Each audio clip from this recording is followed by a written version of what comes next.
Greetings, my fellow YouTubers. I'm Doyle, aka the Big D of Big D's Entertainment Rankings and Reviews, welcoming y'all to another Saturday Morning TVLog. And this time around, it's gonna be a special because I'm close to finish up my Shark Week, as I now present to you Street Sharks. This show was an animated series based on the Mattel toy line of the same name, premiering on the Amazin Adventures block in syndication in 1994, about a few months after the toy line was launched. The show was produced by Deke along with Bobot Entertainment, who of course produces the Amazin Adventures block, where it has had some recent success of having some pretty big hit shows like King Arthur and the Knights of Justice, and Mighty Max, also based on the Mattel toy line, and Double Dragon. And of course would later go on to have other big shows, including Extreme Dinosaurs, which was spun out from this, Captain Simeon and the Space Monkeys, and Princess Guinevere and the Jewel Riders, and many others.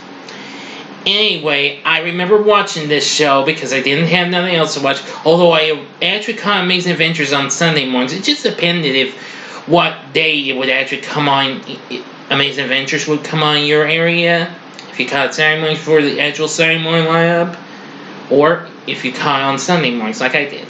But hey, I consider this Saturday morning though, in my opinion. Anyway, this was a show to cash in on popularity of the toy line, and possibly to follow up with Teenage Mutant Ninja Turtles, which happened to be going into its darker Red Sky series run on CBS. Now, it's been some time since I've last seen the show, but with the help of my tablet, I can remember. I just need a little bit of information.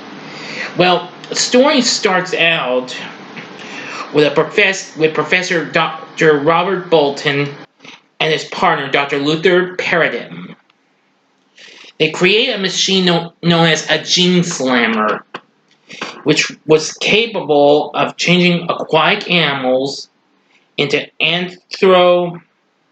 anthropomorphic hybrids by combining their DNA.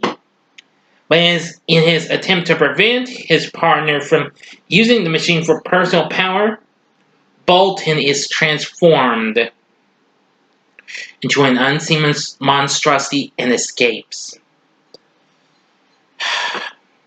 Yeah.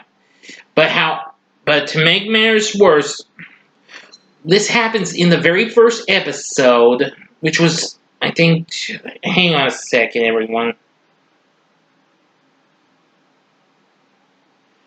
I think, yeah, in its first three episodes, the first three episodes, which was a three-part story,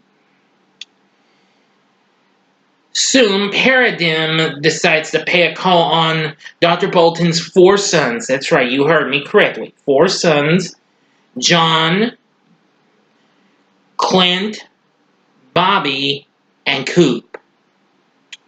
Well, they come to the laboratory, but apparently they learn their father's not there, and it was a trap. And Paradigm uses the machine,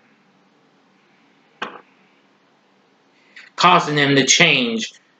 But it doesn't happen until later on when they're getting some food, and soon they change into something very monstrous. Yeah. John becomes Ripster, or Ribs for short, a great white shark. Yeah, who has a pretty darn big bite. Clint, who happens to be the laziest of the sons, because John's the smart one. Robbie's the level-headed, cool, self-proclaimed ladies' man of the group, similar to Brock from Pokemon, actually. And Coop is the strongest, but he's the youngest of the four sons, or should I say brothers now. Well, anyway, Clint becomes Jab, a hammerhead, the shark. Bobby becomes Streaks, a tiger shark, Well, given the fact that he's not just a rollerblader, because although his toy character was originally called Blades, but they changed it to Streaks because the purple streaks on him because he's a tiger shark.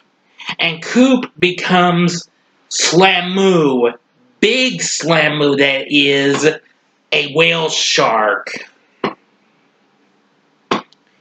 And thus the street sharks are born. So, apparently, they soon go after their good friend, this dude named Benz, who becomes their ally. And unfortunately, have the misfortune of combining Paradigm's DNA with a piranha, which he changes into Dr. Paranoid.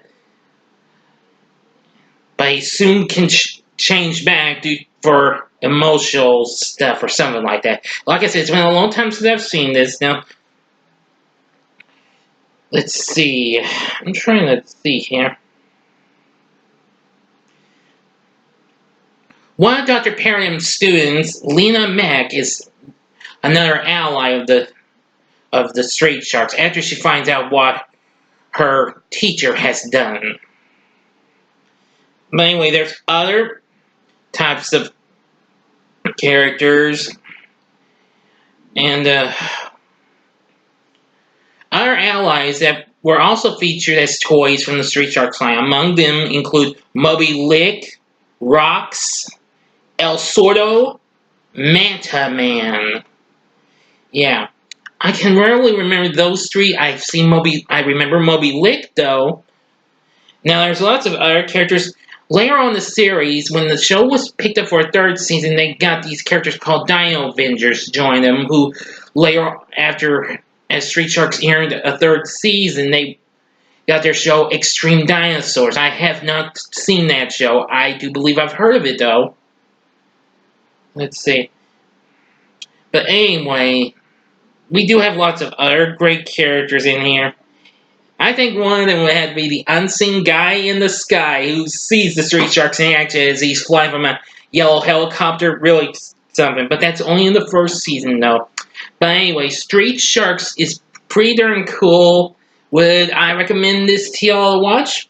You bet. This is a very good show if you're into sharks and what have you. They bite, they fight, and they're jawsome. That's a famous catchphrase.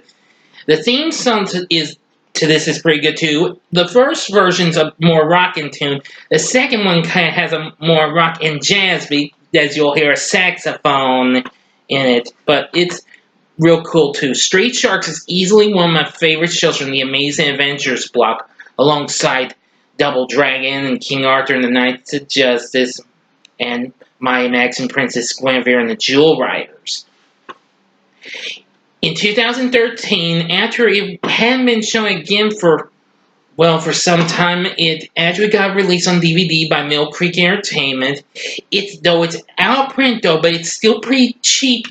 Actually, you can get it for maybe about $13 on Amazon. However, 5 years later, it got re-released for a more cheaper price, which you could only get for maybe about $6 on Amazon. Yeah. But however, it includes a digital code. I've heard some people have said it's useless, but I'm not that worried about digital codes. Thank you very much. But like I said, if you're into some really cool action, if you like Teenage Mutant Ninja Turtles, I'd say check out Street Sharks. This would be a cartoon series I wish would be made into a movie. Yeah, that would be pretty darn cool. But anyway, if you've seen Street Sharks and it was part of your Saturday or Sunday morning childhood, let me know what you thought about it in the comments section. Like and subscribe to my channel, and I want to thank you for watching.